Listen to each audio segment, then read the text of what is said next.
Gracias por acompañarnos hoy.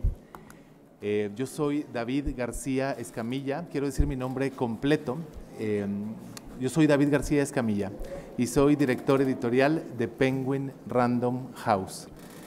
Tengo la fortuna de conocer y trabajar con la señora Silvia Cherem hace algunos años. Silvia y yo siempre decimos que hace 20 o 30 años y recientemente descubrimos que no, que hace en realidad casi menos de una década.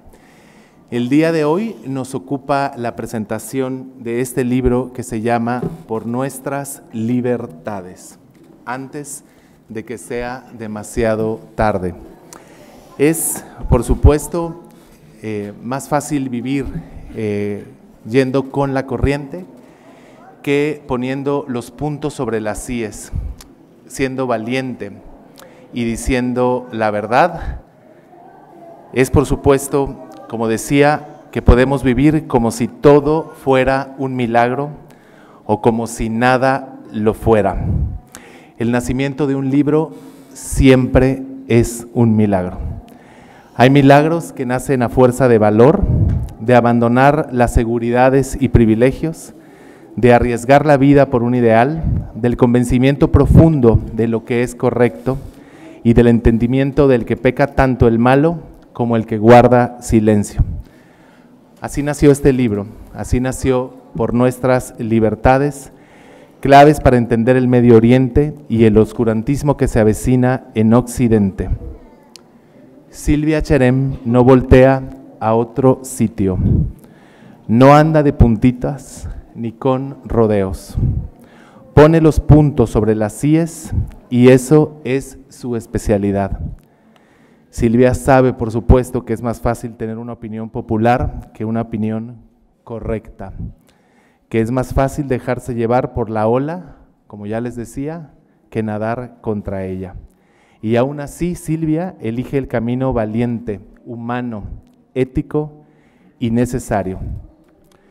Como algunos otros proyectos literarios, este libro también nació en Penguin Random House de una primera conversación en la que Silvia expresaba no poder seguir adelante como si nada hubiera pasado aquel fatídico 7 de octubre de 2023. Le dolían entonces y le duelen ahora las vidas arrebatadas, las amenazas a la libertad, el discurso de odio en redes sociales. Arriesgando su vida, Silvia viajó a Israel para ver y vivir de primera mano los testimonios de los sobrevivientes. Abro comillas citando a Silvia en el libro: cada israelí tiene un video íntimo de sus muertos, de cómo los humillaron, de cómo masacraron a sangre fría a los suyos. Te imploran que los veas, que seas empático frente a tanta saña y maldad, que hables de su dolor y fragilidad, también de su genuino deseo de vivir en paz con sus vecinos. Desean validar su historia frente a la narrativa de los 1.500 millones de musulmanes, el 22% de la población del planeta, que invade redes negando lo sucedido y que, por simple aritmética, determina los algoritmos de TikTok, X, antes Twitter o Instagram. Cierro comillas. Por nuestras libertades no es ni siquiera un libro en defensa de Israel.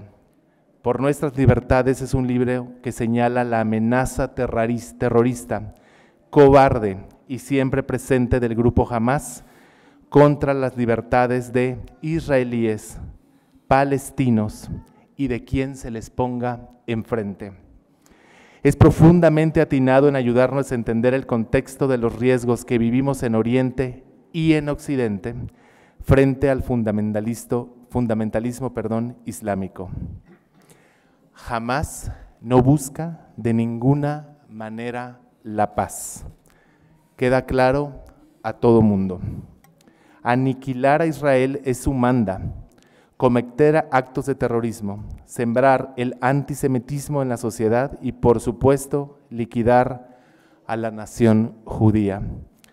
Lo que pasó hace poco más de un año, el pasado 7 de octubre de 2023, marca un precedente en todos los niveles de maldad conocidos. Así lo atestiguan periodistas de todo el mundo y, por supuesto, este libro. Que nadie se confunda, repito, que nadie se confunda. Ahí pasó lo que pasó. Y los terroristas, con un grado de crueldad, cinismo y alegría inconcebible, grabaron y publicaron a diestra y siniestra lo que hicieron. Festejaron las decapitaciones de hombres, mujeres y niños. Secuestraron a 242, bebés incluidos. Los tentáculos de Irán, de Hamás y Hezbolá promueven y auspician terroristas. Por supuesto, han llegado a todas partes con su propaganda. Este, señores, es un libro valiente que lo que quiere es abrir la conversación. Así como hay manifestantes que gritan, nosotros hablamos. Repito, así como hay manifestantes que gritan, nosotros hablamos.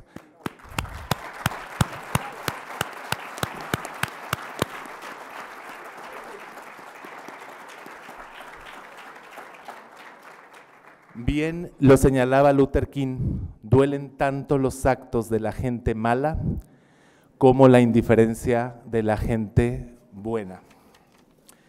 Me permito dar la palabra en primer lugar en esta tarde a Nicolás Alvarado. Nicolás necesita muy poca presentación, pero por supuesto digo que es escritor, comunicador y promotor cultural. Ha sido productor, guionista, conductor, comentarista, queridísimo, y le agradezco muchísimo que nos acompañe hoy y te cedo la palabra, querido Nicolás. Gracias. Muchísimas gracias, David. Muchísimas gracias, Raudel, por compartir la mesa. Muchísimas gracias, Silvia, por la invitación. A ver, déjenme empezar por hablar de las muchas cosas que comparto con Silvia Cherem. Bueno, de entre las muchas cosas que comparto con Silvia Cherem, probablemente las más importantes sean dos amigos, Orly Weigel y Salomón Chertorivsky, que fueron los artífices de mi presencia aquí y cuyos buenos oficios terminaron por redundar en que yo estuviera presente en esta mesa. Pero además comparto, yo diría que muy probablemente un origen político y, si me permiten, incluso un origen intelectual con Silvia Cherem. Yo creo que después de leer Por Nuestras Libertades, y no solo Por Nuestras Libertades, sino otros textos y otros libros de Silvia Cherem, bueno, yo creo que podemos llegar a la conclusión de que compartimos una identidad democrática. Yo creo que Silvia Cherem es una demócrata y creo que es alguien a quien le importa particularmente que la democracia sea puesta en valor como forma de gobierno y como forma de organización de la sociedad.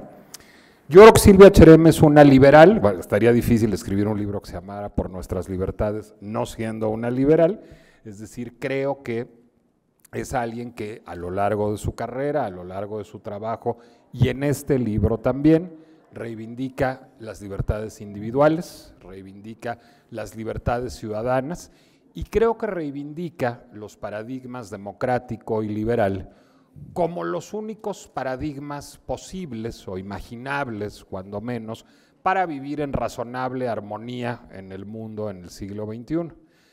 Esas coincidencias son de esas coincidencias fundamentales en la vida, es decir, esas coincidencias son de las que definen si uno se puede sentar a platicar con alguien en razonable serenidad o no. Y yo creo que esa aduana está absolutamente salvada y yo celebro enormemente el espíritu democrático y el espíritu liberal, tanto de Silvia como de su libro. Creo que yo tengo una pregunta por mi propia identidad política en un tema y se me hace que Silvia la tiene también, y a lo mejor es porque son unas coordenadas un poco viejas, que son las coordenadas izquierda-derecha. Silvia habla mucho de izquierda en el libro, a lo largo de Por Nuestras Libertades yo diría que hay muchas definiciones de izquierda, de la izquierda en Israel, de la izquierda en el Concierto de las Naciones, de la izquierda en México, de la izquierda en distintos momentos de la historia, se habla. Silvia nunca bien a bien se reivindica de izquierda, pero quizás se desprenda de la lectura del libro que Silvia asume en algún lugar una identidad de izquierda. Yo os voy a decir que eso es otra de las coincidencias que tenemos. Yo tengo una relación profundamente conflictuada y dinámica y vigorosa con mi propia identidad de izquierda. Yo fui un militante de izquierda hace muchísimos años, hace 24 años, muy orgullosamente fundé con Gilberto Rincón Gallardo y con muchos otros personajes notables, en aquella época muy jóvenes, además, un partido que se llamó Democracia Social y que pretendía construir una opción de izquierda ciudadana, de izquierda socialdemócrata para nuestro país. Podrán darse cuenta de que no nos salió, eso creo que a estas alturas ya ha quedado más o menos evidente. Y después de eso yo diría que me he movido en un paradigma entre lo liberal y lo socialdemócrata durante los últimos 24 años, un poco también por las fluctuaciones que ha dado el mundo y por las fluctuaciones que ha dado la izquierda. Por ejemplo, a mí, cuando Emmanuel Macron empezó a construir su movimiento, la République en Marche, en Francia, para advenir al poder, una de las cosas que reivindicaba es que, digamos, la división entre republicanos y socialistas que se proponía el sistema político francés era un poco vieja y que realmente dividir el espectro político en izquierdas y derechas a estas alturas era un poco absurdo y que la sociedad se dividía más bien y la política se dividía más bien en liberales y autoritarios, en personas que estaban a favor de la libertad y personas que estaban a favor de la autoridad. Y luego déjenme hacer un comercial de una vez. Yo trabajo para Fil Guadalajara. Para Fil Guadalajara yo coordino un coloquio que se llama De Muro a Muro, que es un coloquio que busca explorar fundamentalmente los nuevos paradigmas políticos, sociales, económicos y culturales y cómo se engarzan. Y esta noche estrenamos 2 mesas, tenemos una en vivo a las 7 de la noche, aquí enfrente en el Barceló, pero tenemos también a las 8 de la noche una mesa virtual. El título de esta edición del coloquio ¿Es democracia una mala palabra? Y la mesa de hoy se llama Digamos mejor ciudadanía, es decir, la democracia que tan cara le es a Silvia, la democracia que tan cara me es a mí, no está muy de moda últimamente. Es un paradigma que ha sido muy cuestionado y que a lo mejor debemos de resignificar. Y una de las propuestas es resignificarla desde la concepción de ciudadanía. Una democracia es una sociedad de ciudadanos, una democracia es una sociedad de individuos libres. Y en la mesa virtual que estrenamos hoy a las 8 de la noche en el YouTube de la FIL, vamos a escuchar, entre otros, a un brillante politólogo australiano que se llama John Keane. John Keane es un teórico de la democracia y un historiador de la democracia. Y una de las cosas que dice Keane en esa mesa es que probablemente una definición pertinente y vigente de izquierda a estas alturas es quien está en contra del poder concentrado y arbitrario se reivindica de izquierda. Ser de izquierda hoy sería estar en oposición a la concentración arbitraria del poder.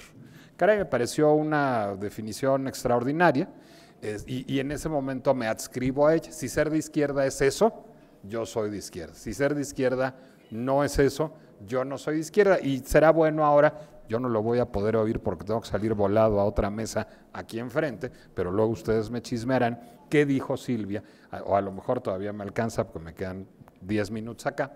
¿Qué dijo Silvia respecto a ser de izquierda o no ser de izquierda? Pero esas son discusiones que vale tener la pena.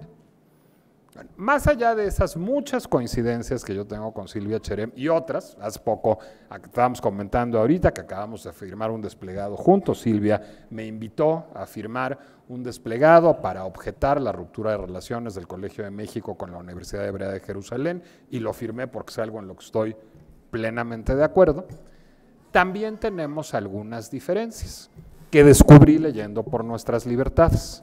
Una de las cosas que descubrí es que, por ejemplo, no tenemos una misma lectura del paradigma contemporáneo de los derechos humanos. Mi lectura del paradigma contemporáneo de los derechos humanos es la única manera posible de leer y legislar un conflicto nacional o internacional, porque es un paradigma séptico, es decir, es un paradigma que trasciende toda identidad, es un paradigma que nos dice una violación es una violación, un asesinato es un asesinato, un secuestro es un secuestro, un crimen de guerra es un crimen de guerra en cualquier lugar y entre cualquier persona, y eso creo que es un paradigma que resulta muy importante. Y no tenemos tampoco la misma concepción de los organismos internacionales y particularmente de la ONU. A mí no me parece la ONU un dechado de virtudes, pero me parece una organización que hace más bien que mal. Y Silvia no está completamente de acuerdo en esa visión, que también ya les expondrá. Y yo les vengo a decir nada más una cosa. Toda esta introducción fue para decir una cosa. Qué bueno que no estamos de acuerdo. Qué bueno que no estamos de acuerdo Silvia y yo, y David y Raudel, y ustedes entre ustedes, y ustedes con los que están allá afuera. Porque justamente eso es lo democrático y eso es lo liberal. Porque justamente, y creo que el título en ese sentido es muy pertinente, nuestras libertades son la libertad de disentir, la libertad de no estar de acuerdo, la libertad de oponerse, la libertad de leer las leyes de una manera y de en una democracia trabajar para cambiarlas. Y me refiero no solo a las leyes nacionales, sino a las leyes internacionales. Y aún así, como decía David, hablar y seguir hablando y ser capaces de hablar. Entonces yo lo que celebro enormemente de, por supuesto, la valentía tanto de Silvia Cherem como de Penguin Random House de publicar este libro, es postularlo como deben ser postulados absolutamente todos los libros, como prontuarios para la discusión. Yo creo que a nadie le sirven las consignas de ningún tipo, ni las gritadas ni las habladas. Yo creo que la peor ruta para resolver un conflicto, el que quieran, lo pueden poner en Medio Oriente o lo pueden poner en la Cámara de Diputados en la Ciudad de México o en el Congreso de Jalisco. La mejor manera de no resolver un conflicto es clamar consignas. La mejor manera de resolver un conflicto es ejercer el pensamiento crítico. Y yo celebro enormemente que en ese tenor, les voy a spoilear el libro, yo soy un gran spoiler, hasta cuando los libros son ensayos y no son novelas, también los spoileo. Bueno, a mucha gente le va a conmover el final de Por Nuestras Libertades. Yo les voy a decir que a mí el final, como decía Raúl Astor, no me conmueve tanto, porque no soy fan de John Lennon, entre otras cosas, yo luego no soy fan de músicos y eso me sale caro, que como el antefinal, digamos, porque me parece que en el último capítulo de Por Nuestras Libertades hay un párrafo profundamente poderoso, un párrafo que cifra la importancia del libro y que me gustaría compartirles y que ese sí me conmueve hasta las lágrimas. El presente y el futuro dependen de nosotros, hombres y mujeres de este siglo XXI, del poder de nuestras narrativas, de los líderes y maestros que elegimos a quienes les damos autoridad moral, de lo que se enseña en nuestros hogares y escuelas, de los valores que mamamos y transmitimos, de los likes, de lo que retuiteamos, de lo que popularizamos, de cuestionar las ideas que asumimos como individuos por seguir la moda, muchas veces con total desinformación e irresponsabilidad, de las veces que nos atrevemos a levantar la voz, de lo que leemos o de la posibilidad de viajar para ver con ojos propios, de hablar con la gente y escuchar con los oídos y el corazón abiertos, de razonar y rebatir la construcción social de la realidad, de reflexionar en torno a la selección y jerarquización de la información, de quién nos manipula y para qué, de analizar los relatos de moda que corren en las redes y que suelen desfigurar verdades, maquillar contenidos y condicionarnos a actuar de tal o cual forma. Es una idea poderosamente conmovedora porque es la idea misma de la ciudadanía. Lo que está definiendo ahí Silvia Cherem es qué es ser una ciudadana, qué es ser un ciudadano. Y ser ciudadanos es algo que me parece un prerequisito para participar del debate, para buscar soluciones, para enfrentar problemas, para pensar el mundo, para pensarnos a nosotros mismos. Lo que está haciendo Silvia Cherem en este libro es exhortarnos a ser ciudadanos. Y hay algo además que resulta maravilloso de la ciudadanía. Es un constructo extraordinariamente complejo, pero no nos lo da el Estado. No nos lo da ni el Estado mexicano, ni el Estado de Israel, ni el Estado palestino, ni el Estado Unido de Arkansas, si queremos. No hay quien nos haga ciudadanos. Ser ciudadanos es una decisión consciente, es asumirse todos los días ciudadanos y es ejercer el pensamiento crítico y es resistirse a la consigna y entregarse al ejercicio de pensar, de cuestionar, de complejizar, de cuestionarnos y de complejizar. Silvia, te agradezco enormemente el exhorto a todos a complejizar y a cuestionar la realidad y espero que podamos seguir coincidiendo y disintiendo muchos años. Muchas gracias. Gracias. Gracias, Luis. Espérate y te contesto. Ya me voy. Si te quedas 5 minutos, te contesto. Adelante, Silvia. Le tocaba a Raudel, pero como ya se va Nicolás y estoy sumamente agradecida con él, quiero retomar algunos de los puntos que tomaste y agradecer, por supuesto, a Orly y a Salo Chertorivsky y a Orly Weigel, que hayan sido la poderosa mano que te trajo aquí conmigo, Nico. Y bueno, sí, de eso se trata, de abrir el diálogo, de abrir el juicio, de tener juicios críticos, de disentir, pero de disentir, como dijo David, con las palabras, dialogar y volver a resignificar de contenido palabras claves, como claramente lo dices, ciudadanía, juicio crítico, calidad ética y moral en nuestro periodismo y sobre todo, ¿qué es izquierda? ¿Qué es derecha? Porque en los extremos se tocan en la locura. Lo veíamos aquí afuera, gracias a todos los que impidieron que vengan a obstaculizar y a bloquear nuestro encuentro el día de hoy. Había manifestantes aquí afuera impidiendo que esto prosperara como un diálogo, que es lo que queremos retomar, un diálogo donde volvamos también a resignificar palabras como apartheid, como genocidio, como colonización, como limpieza étnica, que se usan con una facilidad y con una maldad muy perniciosa. Y bueno, pues sí, los derechos humanos nos dividen y estoy abierta a poder retomar el concepto, porque yo estoy de acuerdo contigo, eso debe de ser lo que impere, pero hay una doble moral en las instituciones, en con quién rompen relaciones y con quién no las rompen, y no hay un juicio y un código ético que avale verdaderamente esos principios que deberían de dignificarnos.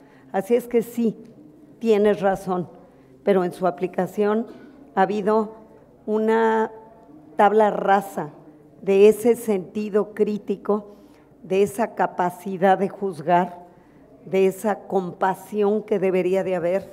Y a mí me sorprende, y fue por lo que yo escribí este libro, porque a partir del 7 de octubre, en donde debió haber habido compasión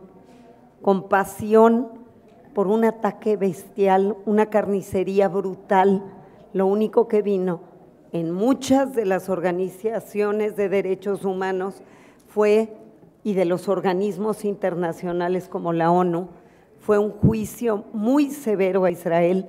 Pamela Praten le tomó 4 meses ir a certificar que había habido violencia sexual en las mujeres violentadas.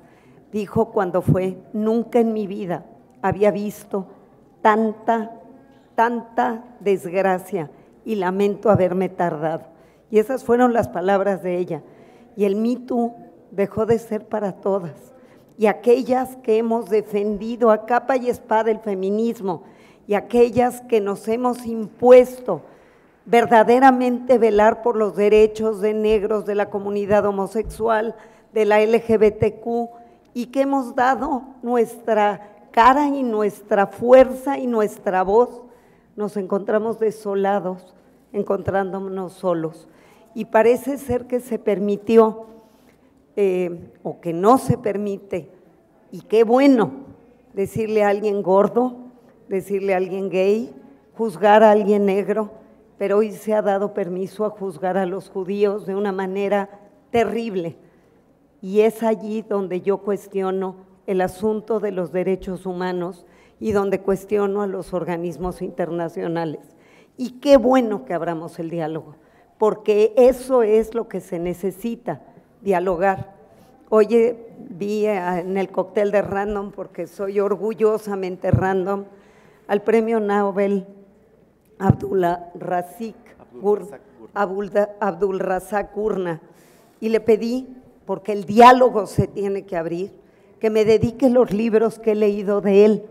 Y también le pregunté, ¿por qué boicotea a los académicos y a las universidades judías e israelíes para que no haya traducciones de ellos y para que no haya intercambios? Y se lo dije claro, abramos el diálogo. Un académico no puede cerrar las puertas a escucharnos unos a otros. Y se lo dije 2 o 3 veces, abramos el diálogo. Gracias, Nico.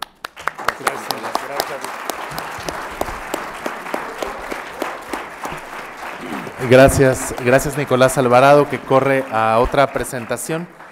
Y ahora voy a darle la palabra a Raudel Ávila Solís. Raudel es licenciado en Relaciones Internacionales por el Colegio de México, maestro en Relaciones Internacionales por la Universidad de Essex en Inglaterra, articulista en El Universal en Letras Libres y autor de Crónicas de la Ciudad de Guadalajara. Gracias, Raudel, por acompañarnos hoy. Gracias a ustedes. ¿Se escucha? Sí, ¿verdad? Pues yo empiezo agradeciendo la invitación de Silvia, de la editorial, a participar hoy en un evento tan importante para la presentación de un libro trascendental, lo digo con toda sinceridad y franqueza. Muchos años viniendo a esta feria, pero siempre de aquel lado, es la primera vez que me toca estar de este lado, hace mucho frío. Pero es realmente una oportunidad, una experiencia fascinante, y agradezco mucho que estén ustedes aquí para celebrar el libro de Silvia, que es de lo que venimos a hablar hoy fundamentalmente. Es un libro, yo quiero empezar diciendo que es un libro muy importante en el ámbito mexicano, pero también en el ámbito de habla hispana. Si ustedes buscan libros para el lector no especializado en la región de Oriente Medio, va a ser muy difícil que los encuentren en español.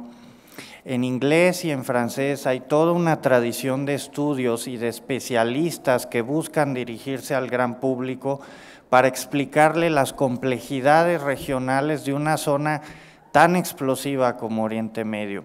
En español eso prácticamente no existe. Las escasas publicaciones que hay o bien son de académicos tremendamente especializados e inaccesibles al gran público, o bien son libros más bien de propaganda, casi siempre pro-Palestina. Entonces hay que darle la bienvenida a un producto editorial de esta calidad que acerca al lector de habla hispana a una problemática internacional tan decisiva en nuestro tiempo, porque yo no conozco otro y desde luego no conozco otro de esta calidad. Entonces, eso en primer lugar. En segundo lugar, como ya decía Nicolás, es un libro muy valiente. A mí es un libro que desde el título me recuerda mucho a otras 2 autoras que andan por el mundo defendiendo las libertades y el liberalismo como lo entendemos en Occidente, si se quiere hablar en esos términos. Una de ellas es Aya Nirsi Ali, que es una mujer de origen musulmán que sufrió ablación de clítoris y que luego se convirtió en parlamentaria en los Países Bajos para defender los derechos de las mujeres contra el fundamentalismo musulmán. Ha publicado varios libros, pero yo el que más recomiendo es Nómada, que define su trayectoria biográfica y explica por qué Occidente tiene que alzar la voz contra el fundamentalismo y el terrorismo musulmán, como hace Silvia en este libro, por eso me lo recordó. Hay otro además con el que comparte prácticamente el título, casi muy cercano, de Yeonmi Park, que es una mujer nacida en Corea del Norte, que tuvo que escapar de la opresión comunista y totalitaria en esa dictadura para venir a Occidente, se fue a vivir a Estados Unidos, a denunciar cómo el movimiento woke los fundamentalismos y otras amenazas a la libertad se están pasando por alto en los medios de comunicación y más grave aún en los medios intelectuales. Entonces yo en esa misma lista, en esa misma línea editorial, intelectual, quisiera incluir este libro. Forma parte de una denuncia valiente que están haciendo las mujeres en el mundo, no sé por qué no la están haciendo más hombres, pero qué bueno que la hagan las mujeres, de cómo cerramos los ojos o hemos decidido cerrar los ojos a algo que está entre nosotros, una intolerancia renacida, una intolerancia peligrosísima, violentísima, que se oscurece bajo el manto de lo políticamente correcto, que se encubre y se protege sobre el supuesto de que los malos son siempre los mismos y que si yo he sido una víctima, eso me autoriza a asesinar, a violar y a cometer todo tipo de atrocidades. Eso no es así. Todos somos responsables, todos tenemos una responsabilidad política, moral y humana que debemos ejercer y de la que nos debemos hacer cargo. Y este libro permite evidenciar todas estas cosas en el marco del conflicto, insisto, entre Israel y Palestina, pero va mucho más allá de eso, por eso les digo que vale la pena que lo compren y lo lean. Es un librazo, en serio, y no existe otro similar en español, hasta donde yo sé. Si existe, recomiéndenmelo.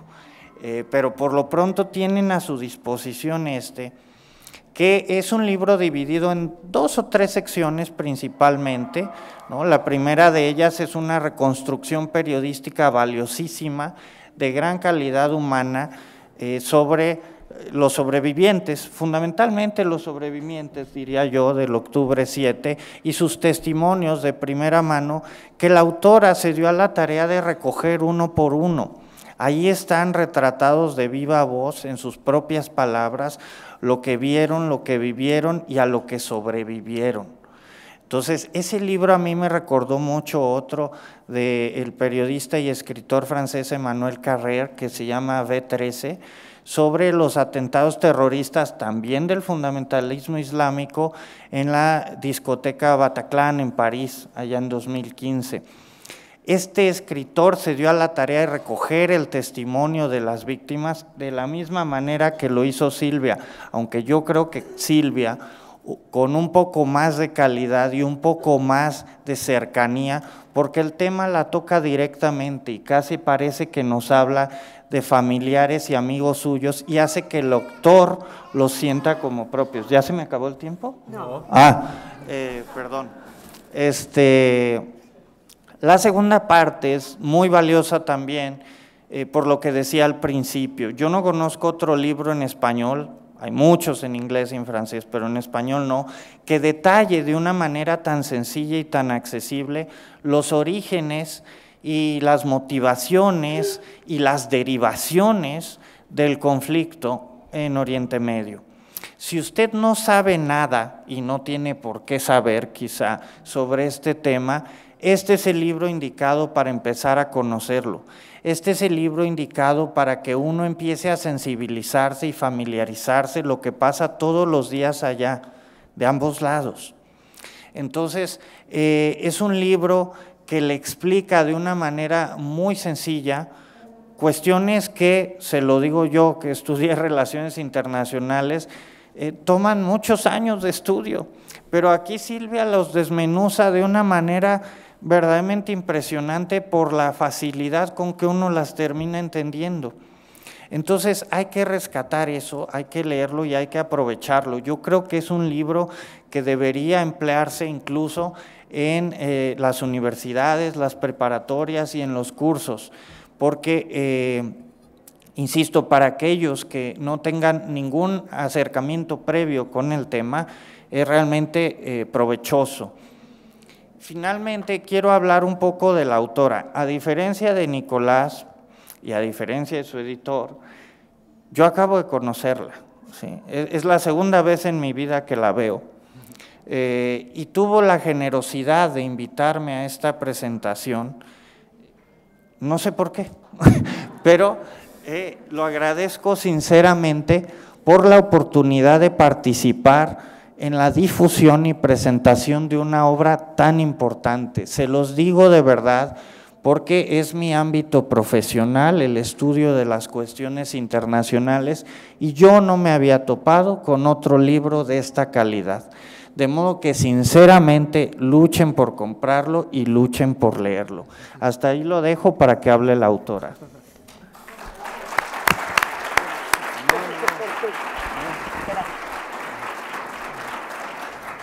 Antes de que David abra el diálogo, yo tengo que decir y explicarles por qué Raudel está aquí. Raudel, que hoy es mi amigo y que me enorgullece que sea mi amigo, se topó con mi libro en una librería de la Ciudad de México y escribió 2 de las mejores reseñas que se han escrito de este libro.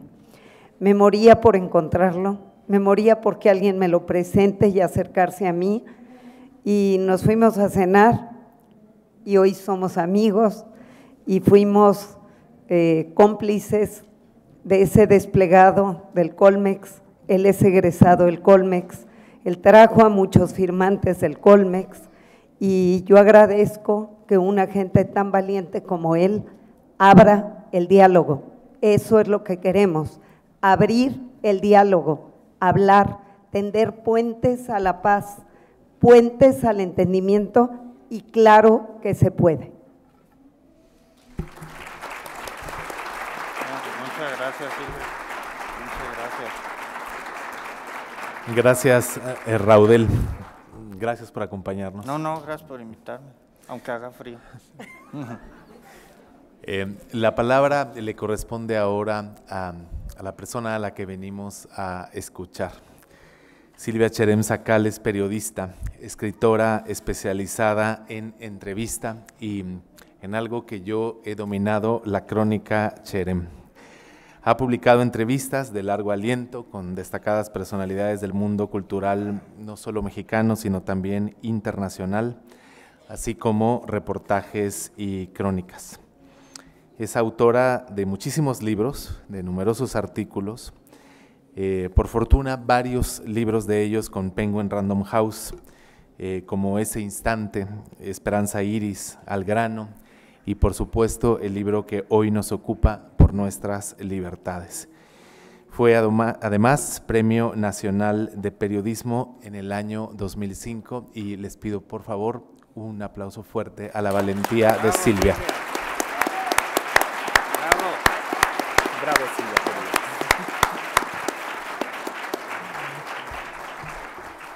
Bueno, sí, tengo que empezar por algo, tengo que empezar por decir que este libro no existiría sin mi casa editorial. Y digo mi casa editorial porque en eso se ha convertido, en mi casa. Penguin Random House, hoy me vi con la CEO mundial, ¿verdad? Y con el CEO también mundial, no sé cuál es la diferencia entre uno y otro. Y le dije, lo único que tienen que saber es que tienen al mejor equipo del mundo en México. Y tanto Roberto Banchik como David García Escamilla se sumaron a este proyecto con una devoción, compromiso y casi con la misma pasión o más que yo. Y yo les pedía que por favor saliéramos el 7 de octubre.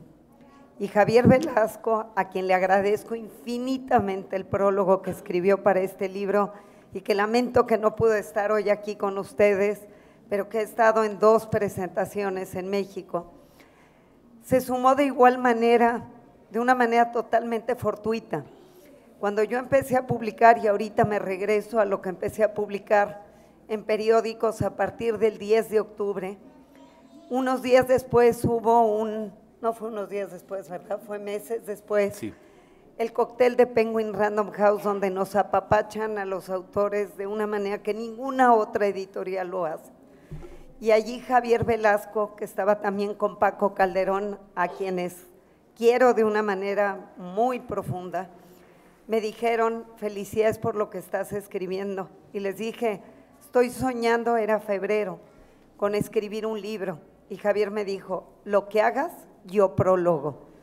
Y Paco también dijo, yo me sumo, y agradezco infinitamente esa solidaridad, porque en tiempos en los que uno se sentía muy solo, encontrarse con voces que encuentren que lo que uno está haciendo y publicando tiene algún sentido, pues fue muy importante. Así es que eso que parece fortuito ha sido a lo largo de todo esto. Fortuito como llegué con Random y hoy en el elevador me encontré a alguien de otra editorial en la que algún día yo publiqué y me decía, oye, ¿no quieres regresar? Le dije, jamás. Seré de Penguin toda la vida mientras ellos sigan allí.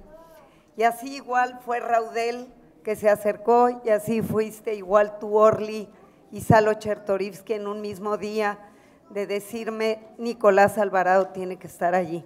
Y lo agradezco porque son voces que defienden la democracia, que defienden la libertad, que las necesitamos como opciones de diálogo. Así es que no hay más que palabras de gratitud. ¿Por qué escribí este libro? Yo no sabía que iba a ser un libro. Jamás me imaginé que iba a escribir de este tema que no es mi tema. Jamás me imaginé que me iba a comprometer de tal manera en algo que me resulta hoy tan importante. El 8 de octubre,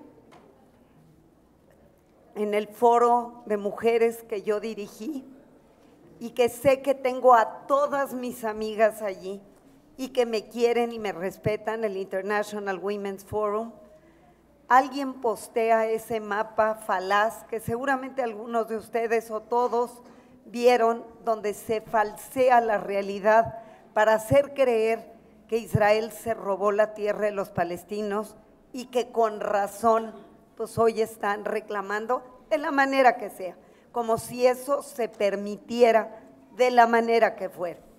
Y entonces, cuando yo lo vi, a la que lo posteó, le dije, querida amiga, ese mapa está lleno de mentiras y tengo que explicarte el por qué. Y empecé a postear pedacitos donde además yo me fui a investigar, porque yo no era experta en esto, de por qué era falaz ese mapa. Y esa es la primera página de este libro, que queda en la parte 3, no quedó en la primera parte, quedó en un apartado que se llama Tiempos de Oscuridad. Fue el 8 de octubre que publiqué, porque los publicaba donde me abrían puertas, Latinus, Excelsior, Reforma, Opinión 51, donde se abrían puertas yo publicaba. El primero se llamó Explicar lo inexplicable, justificar lo injustificable. Y ese primer trabajo me llevó a un segundo trabajo, yendo a 2 manifestaciones que se dieron frente a la Embajada de Israel el 12 o 13 de octubre. Y una fue un día y al otro día fue una de estos que vienen a gritar como aquí llegaron a gritar. Y me impresioné tanto porque los que venían a gritar no sabían ni dónde estaba Israel, ni que está rodeado de 50 naciones musulmanas, ni que es la única democracia en el Medio Oriente y que el 21% de su población es árabe. Nadie lo sabía y gritaban por el movimiento obrero palestino. ¿Movimiento obrero de qué? Si de algo tiene el pueblo palestino, si de algo habría que liberarlo, es del yugo de un grupo terrorista que lo gobierna, porque gobierna Gaza desde 2007. En 2005 Israel se salió y quien no quería salirse lo sacaron de los pelos. Y 2005 no hay un solo judío allí, ahí sí hay limpieza étnica, no hay un solo judío y no se permite la disidencia. Y entonces 2007 gobierna el grupo terrorista Hamas, cuyo principio fundamental es acabar con Israel, acabar con los judíos y terminar con los infieles donde quiera que se encuentren. Infieles, cristianos, musulmanos, que no lleven el yihadismo. Toda esa era la vertiente de esta concepción yihadista de acabar con cualquier infiel, y me di cuenta que en México hay manifestaciones que nada saben lo que está pasando. Los que están aquí afuera no dejaban, me lo contaron los periodistas que me entrevistaron hoy en la mañana, un árabe, una mujer de Europa del Este que vino a gritar aquí a estas puertas, que seguramente me estarán esperando por allí, y que gritan y vociferan sin conocer absolutamente nada, sin abrir el diálogo. Me acaban de pasar un papelito que dice que me quedan 5 minutos, así es que quiero aprovechar estos 5 minutos para decirles por qué es importante proteger nuestras libertades. Hoy me llegó un artículo del Atlantic, de esta revista liberal importante, en donde yo quiero contarles qué dice Samir Sinihlawi, un activista político palestino que fue prisionero en las cárceles de Israel 5 años. Y él dice, el problema no está en el DNA de nuestros pueblos, ni en el israelí, ni en el palestino. El problema es superable y está en otro lado. Él fue al kibutz Kfar Aza a pedir disculpas por lo que hizo su pueblo, por lo que hizo Hamás, y dijo, porque unos de un lado han matado de una manera brutal y los otros como respuesta, porque el 7 de octubre no se puede olvidar, también han matado y ha muerto gente que no debería haber muerto, y lamentamos cualquier civil palestino que haya muerto en esta guerra inaudita, y lamentamos también a aquellos israelíes y gentes de todo el mundo que fueron asesinados de la manera más brutal. Y él dijo, el problema está en los líderes, está en líderes que deberían no estar gobernando estos países. Menciona a Mahmoud Abbas, que se ha quedado con el dinero, los miles de millones de dólares que la UNRWA ha dado para el pueblo palestino, sirvieron para enriquecer las cuentas de Mahmoud Abbas y de otros líderes de Hamás, y por eso triunfó en 2007 Hamás, por la desconfianza en sus propios líderes.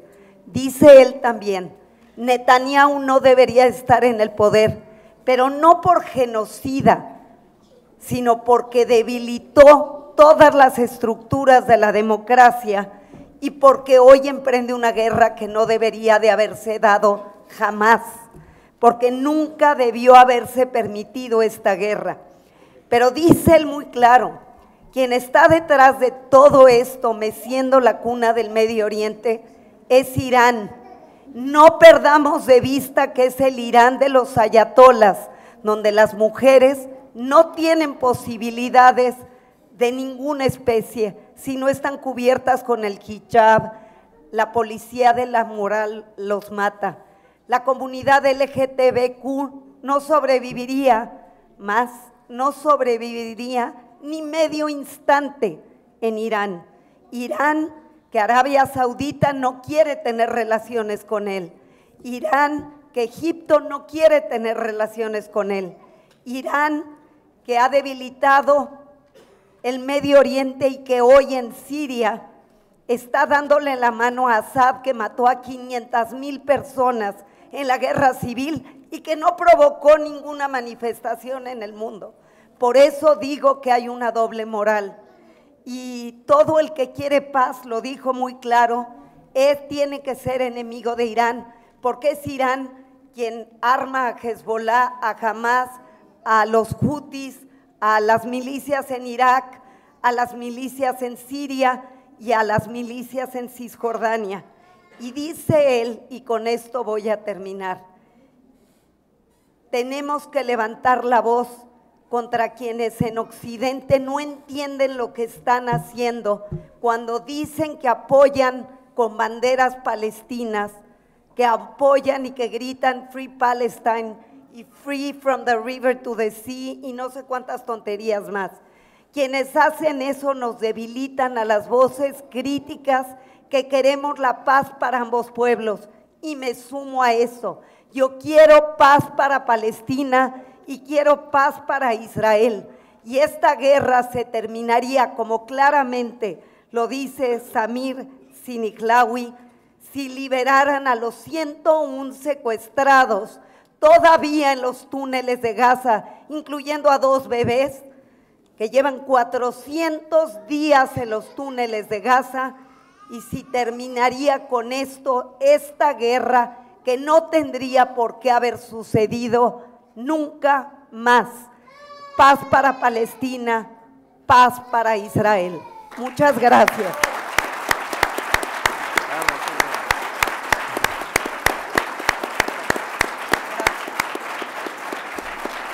Gracias Silvia, gracias a todos por acompañarnos. Vamos a estar firmando libros en el stand de Penguin Random House en la avenida Novelistas. Gracias. Y una palabra última antes de que me corran. Mi siguiente libro es de las mujeres palestinas que apelan por la paz y las mujeres israelíes. Women Wake Peace y Women of the Sun. Ya las contacté. Gracias Silvia, querida.